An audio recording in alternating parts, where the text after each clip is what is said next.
Sochii filannoo bara 2018 jalqabu ilaalchisee adeemsi filannoo osoo hin jalqabin dura fooyya'insi bu'uuraa taasifamuu qaba jechuudhaan paartileen mormituu gaafatan. Sirni biyya bulchaa jiru dadhabaa deemaa jira, warri isaan morman immoo jabaataa deemaa jiru jedha Kaabuttaa. Kaabuttaa kanaaf immoo ragaa waraanni bilisummaa Oromoo kutaa tokko keessa ture guutuu Oromiyaa keessa faca'ee jira. Guutuu Oromiyaa keessa faca'uu qofa osoo hin taane hadha Finfinnee 4 kiiloo jala gahee jira. Osoo 4 kiiloo hadha hin qabadha jedheeti hadha qabachuu danda'a hayyootatu xiqqoon eegi waan hin sirroofnetu jira jechuudhaan tasgabbeessan malee jedha. Kaabuttaa waraanni bilisummaa Oromoo Finfinnee 4 kiiloo jala gahuu ragaa kamii dhiyeessa. Qaamolee waareessanii buna wal waamu ollaa firriidii ciisa boraatii tolchaa wal jala seenna cimee qorrin jechuudhaan kan weellisaa Irboo ibsa. Dhiheenya kana gaafiif deebii Gammadaa Shoorratti godheeni qaamoleen aadaa Arsiiti moo aadaa Baaleeti jechuudhaan gaafii gaafatamee fi Arsii fi Baalee maal garaagarummaa qaban. Baalee lafa Arsiin nama jechuudhaan deebii deebise. Deebii weellisaan Irboo ibsaa deebisuun namoota hedduu biratti dheekkamsa uume. Deebii weellisaa Irboo ibsaa deebisuun namoota hedduu biratti maal dheekkamsa uume? Icciitiin Baalee fi Arsii jidduu jiru maali? Yooyyaa akka fuunni ashamaa jaalatamtootaa fi kabajamtoota maatii jiru miidiyaa odeeffannoowwanii fi waan ajandaa ta'e miidiyaa kanarra deemaa jiru qabannee isiniif dhiyaannee jira. Nageenya keenya bakka jirtanittis naa dhaqqabu isiniin jenna. Kun jiru miidiyaadha. Namoonni jiru miidiyaadhaaf haaraa taatan yookaan sabskiraayibii godhin sabskiraayib gochuudhaan maatii jiru miidiyaa akka taatan akkasuma laayik sheer gochuudhaan jajjabeessaan dhaamsa keenya gara odeeffannoowwanii fi waan ajandaa miidiyaarra deemaa jiru qabannee isiniif dhunneetti isin dabarsin. Isin isaammaa xumuraan faalturaan affeerraa keenya. Qaamolee waareessanii buna wal waamu ollaa firriidii ciisa boraatii tolchaa wal jala seenna cimee qorrin jechuudhaan kan weellisaa Irboo ibsaa dhiheenya kana gaafiif deebii Gammadaa Shoo wajjin godheeni qaamoleen aadaa Arsiiti moo Baaleeti jechuudhaan gaafii gaafatameef akkas jechuudhaan deebise. Qaamoleen aadaa Baaleeti moo kan Arsiiti jennaan? Baalee fi Arsiin maali garaagarummaan isaan namaa bar. Gosti nama hundaatu Arsiidha. Arsiidha gamaa gamanattis Baalee ka jiru sun lafa namni achirra jiru sun Arsiidha. Deebii isaan kanaan immoo namoota hedduu biratti dheekkamsa uume. Maaliif dheekkamsa uume? Arsii Baalee maal garaagarummaan isaa akka taanutti isiniif qindeessinee jirra. Akkuma beekamu uummanni Oromoo waggaa 3,000 dura aadaa isaa hordofu sirna gadaatiin akka bulaa ture galmee seenaa ni dubbata. Haa ta'u malee uummanni keenya akka sirni gadaa harkaa baduuf yookaan laamsha'uuf diinni akka irratti hojjetaa ture eenyu ni beeka. Mootiin Minilik jedhamu amantaa kiristaanaa da'oo godhachuudhaan gargaarsa meeshaa waraanaa ammayyaa Awurooppaa fi Ameerikaa irraa argateen uummata keenya waliin wal'aansoo wal qabaa turu abbootiin keenya ni dubbatu. Namtichi Minilik ofiin jedhu kun Oromoo akka salphaatti to'achuu hin dandeenye yeroo hedduu fi iddoo hundatti wal dura duubaan lola banaa ture. Iddoo waraanni namichi Minilik ofiin jedhuu fi uummanni keenya itti wal'aansoo qabaa ture galmeen seenaa dhiigaan barreeffamee ol kaa'amee jira. Fakkeenyaaf Arsii lola gaafa Aanoree, Harargee lola gaafa Calanqoo, Wallaggaa lola gaafa Imbaabotii. Keessattuu loli Calanqoo fi harma muraa harka muraa Aanolee adda. Minilik Aanolee irratti yeroo 5 Oromoo Arsii irratti lola banee fi akka salphaatti galmeen seenaa ni dubbata. Fakkeenya goonni Oromoo Arsii Leenjisoo Diigaa namicha Minilik farda isaa jalatti kuffisee isa ammoo waraanee madeessee meeshaa waraanaa irraa booji'ee seenaan ni dubbata. Minilik yeroo booda tooftaan uummata keenya akka cabsee dhugaan ni dubbatti. Yaada ol kaa'etti deebi'a. Manni Oromoo hundeen isaa tokko yoo ta'u gadaa 5 qaba gadaan bula. Yooyyaan gosa Oromoo 5 sabboo goonaa mancaatu 2 siikoomandoo ittuu bannaa raayyaa asaboodha. Bara sana uummanni keenya akka waliigalaatti abbaa gadaa qabu. Akkasumas gosaan 5 abbaa gadaa qabu. Namichi Minilik jedhamu kun dhufee sirna gadaa doomsee gosaa fi bulchiinsa Oromoo 5 ture bittinneessee gosoota Oromootti bakka 50tti qoode. Manni Oromoo Arsii gosa Oromoo armaan olitti eerame keessaa isa tokkodha.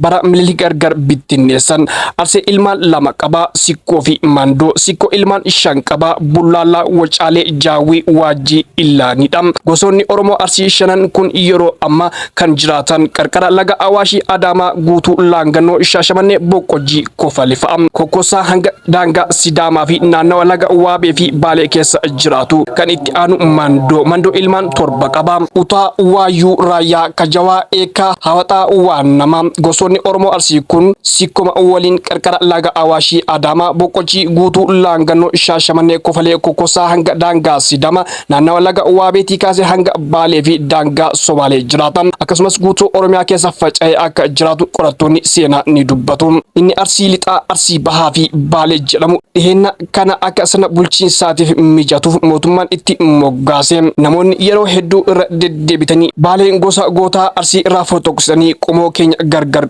qoodan of qusadha. Shirri kun isin hin baasu. Fakkeenyaaf gosoota Arsii kan baay'inaan baaletti argamu keessa gosti koo gosa Abbakaraa isa tokko.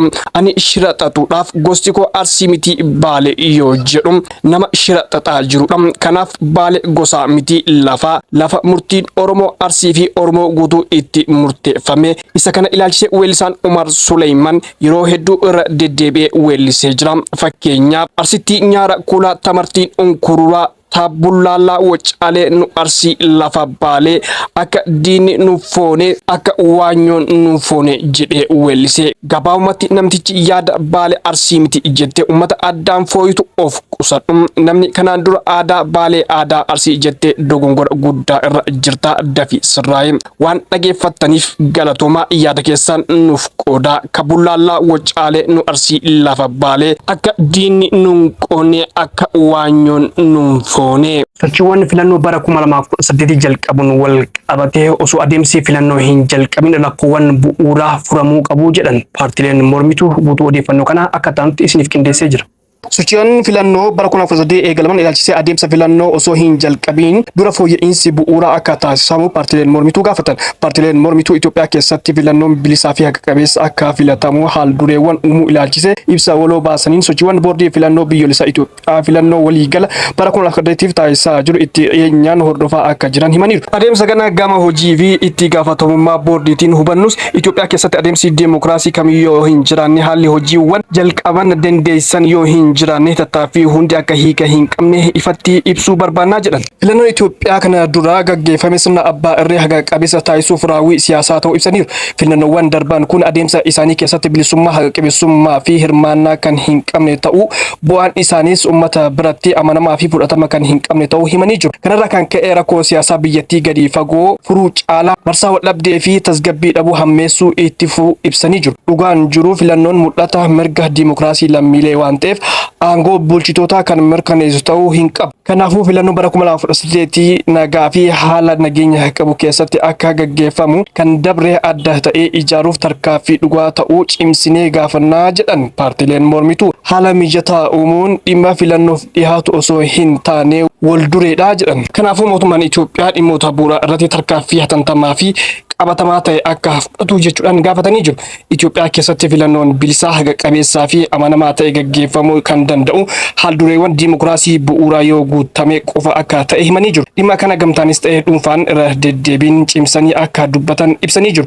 Kanaafuu mariin siyaasaa bal'aan akka taasifamu walitti bu'iinsi akka dhaabbatuu fi wabiin nageenya akka mirkanaa'u haal duree tokko malee dirreen siyaasaa akka banamu haaromsi dhaabbilee fi haaromsi bu'uura diimokiraasii akka taasifamu caasaan mootummaa loogii malee akka ta'u mirkaneessu mootummaan piriisii akka mirkanaa'u akkasumas hirmaannaan taajabtoota filannoo biyya keessaa fi idil addunyaa akka mirkanaa'u gochuun dhimmoota murteessaa ta'uu ibsanii jiru. Waadaan kun jecha duwwaa akka hin taanee fi haal dureewwan filannoo haqa qabeessaaf mijatoo ta'an raawwatamu qooda fudhattoonni idil addunyaa walaba ta'an kanneen akka gamtaa Afrikaa, gamtaa Awurooppaa akkasuma dhaabbata mootummoota gamtoomanii akka hordofan akkasumas hirmaattonni filannoo ijoo boordii filannoo paartilee siyaasaa taajabdoota filannoo miidiyaalee fi dhaabbilee diimokiraasii gidduutti amantaa fi waliigalteen amanamaa ta'e uummataaf ifa ta'e mirkanaa'uu qabaa jedhan.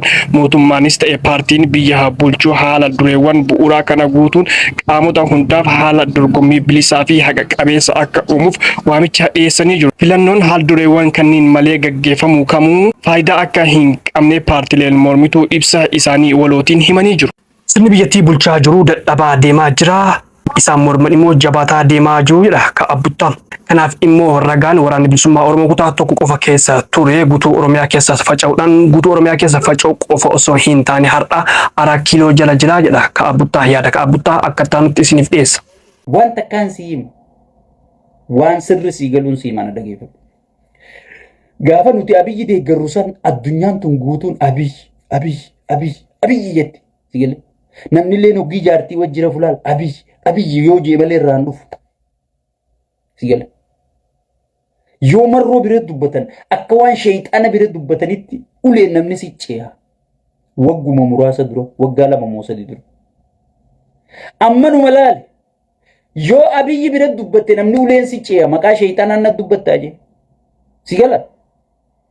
Marroon ballachaa inni suntuuraa Finfinnee qofa galchallaa lamma luk mootummaan tokko moho guddaadhaan siin jee amma dura yoo yaadatte ta'e muka guddaa kana arraa uumarraa fottoysita boruus uumarraa fottoysita osuma juu qilleensi wayii tokko dhufee muka guddaa kana lafaan dhawaan sigale mee laalimma mee mana mumaa biyyi juulaan amma waboon dheengadda gartee wanta beegii qofa keessa turte gaafa dura jalqabdu beegii keessa waa turte gaafa yoo yaadattan ta'e Biraanuu Juulaa torbaan lamattichi keessa haxoo hin ajeessan beegii qofa keessa turte.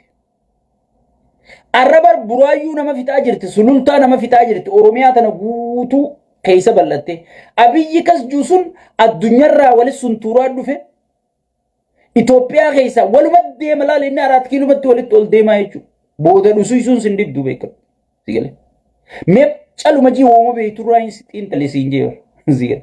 Woboon ballachaa deema warri isa mormu ballachaa guddachaa deema inni garuu jibbamaa xiqqaachaa gabbu'aa kanumaan deemu jira jechuudha. Saniifuu uummanni keenya waan du'u jiru kana yaa faarsee bulaare ani bar wajjii nyaanneefin isinii rakkachuu jira. Annaminni naqaaddicha kana bira dhaqe hanga inni salphatu waan hin beekuufin isinii rakkachuu jira. Waan narra gaheen sirraa dubbachuu jira. So waan du'u deemu wajjiin hin du'iniin siin jedha.